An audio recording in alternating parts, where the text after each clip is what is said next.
how does a young person who's wanting to have an active, involved life in public service do it, and what kind of income streams does he get? So I think that's quite, it's an important question, because I think more and more youngsters that come into public life or public service, whether it's from a policy point of view or an actual activism, it's a good thing. So I think let's start with that assumption. Now, how do you sustain yourself when you are doing that is a legitimate question. Now, I think Jay touched on electoral funding and all of that, and I quite agree with him. But there must be a way, and I think this is going to the heart of developing an ecosystem of NGOs, such as Swaniti or others, that provides a financial backstop to those who are wanting to take either a few years off and do this, or wanting to do this in a much more involved full-time manner. I don't think the question of saying you should do it only part-time or do it only full-time should be the Hobson's choice that we offer a 25-year-old wanting to really make an effort of a career in public life.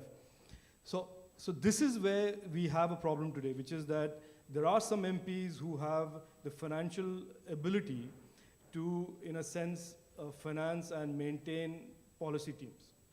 But that is the exception rather than the rule. And I say that because I know I can do it, I know Jay does it, I know a few other MPs do it, but to a large extent, most MPs cannot afford that.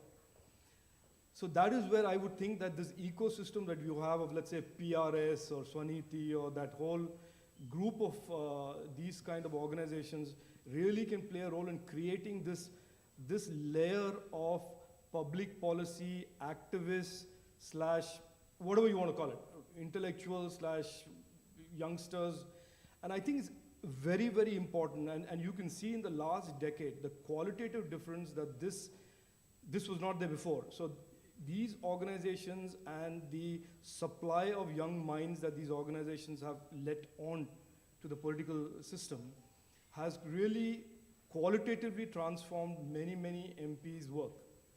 And therefore, the output of policy that comes out of parliament or any other legislature. So we have to talk about how do we create a much more sustainable model of funding these NGOs and proliferating the numbers of these NGOs and organizations, whether they're NGOs or think tanks or whatever, where youngsters can come in, they can be an intern, they can do an internship, they can then do full-time, but they're doing that not by sacrificing the financial backstop that they so importantly need. I mean, I think to expect that the parents would, or some sort of an external financial assistance would sort of backstop them through this period of experimenting and learning is not necessarily feasible, viable, or sustainable.